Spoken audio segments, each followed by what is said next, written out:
Have you ever wondered what makes up the smallest things around us? Microscopes are like magic windows, letting us see things our eyes could never see on their own. From the intricate details of insects to the building blocks of life itself, microscopes have revolutionized science and medicine. Microscopes are essential tools for scientists in all sorts of fields. Biologists use them to study cells and bacteria, while materials scientists use them to examine the structure of metals and plastics. Even doctors use microscopes to diagnose diseases. But to truly understand the images we see through a microscope, we need to understand how they work. Key to this understanding are three important concepts: resolving power, numerical aperture, and magnification. Let's dive in and explore these concepts, unraveling the secrets behind clear and detailed microscopic images. Imagine looking at two tiny dots very close together. Can you tell they are separate dots, or do they blur into one? This ability to distinguish between close objects is called resolving power, and it's a fundamental concept in microscopy. The better the resolving power of a microscope, the closer two objects can be while still being seen as separate entities. This is crucial for observing the fine details of tiny structures. But there's a limit to how much we can resolve. This limit is determined by two main factors: the wavelength of light used and the numerical aperture of the microscope objective. Think of waves crashing on a beach. Shorter, choppier waves reveal more detail on the shore than long, rolling waves. Similarly, shorter wavelengths of light allow us to see finer details in microscopy.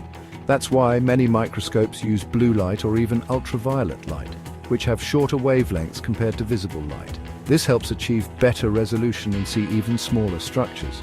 However, wavelength is only half the story. The other crucial factor is numerical aperture, which measures the microscope objective's ability to gather light. We can calculate the resolving power of a microscope using a simple equation: R equals lambda divided by 2 times Na. Where R is the resolving power, lambda is the wavelength of light used, and Na is the numerical aperture of the objective lens. This equation tells us that shorter wavelengths and larger numerical apertures result in better resolution, allowing us to see finer details. Understanding this relationship is crucial for choosing the right microscope and settings for specific applications. Want to see the tiniest viruses? You'll need a microscope with a high Na and short wavelength light source.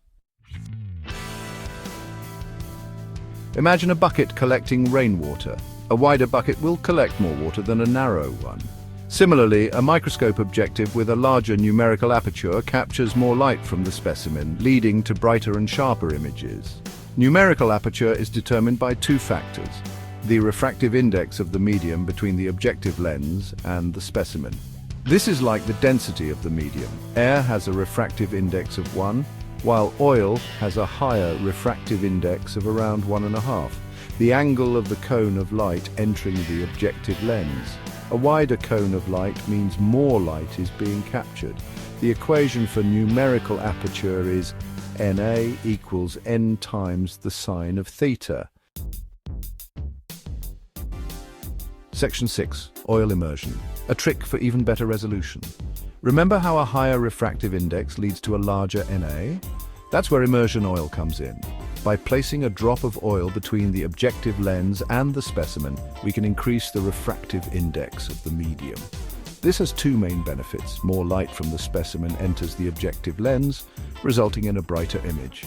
And the maximum angle of the cone of light entering the lens increases, leading to a higher Na and improved resolution. Oil immersion is particularly useful when observing very small structures like bacteria and viruses. Section 7. Magnification, zooming in on the microscopic world. While resolving power tells us how clearly we can see details, magnification refers to how much larger an object appears compared to its actual size. It's like zooming in on your phone's camera. Total magnification in a compound microscope, the kind you might use in a school lab, is achieved through two lenses. The objective lens, located closest to the specimen, provides the initial magnification, and the ocular lens, or eyepiece, further magnifies the image formed by the objective lens. To calculate total magnification, simply multiply the magnification of the objective lens by the magnification of the ocular lens. Total magnification equals objective magnification times ocular magnification. Section 8. Magnification in action from cells to atoms. Different levels of magnification are used to study various structures. Here are a few examples. Low magnification, around 40 to 100 times, is used to observe larger specimens like insects, plant tissues, or hair strands. Medium magnification, about 400 times, is ideal for viewing cells, bacteria, and larger organelles within cells.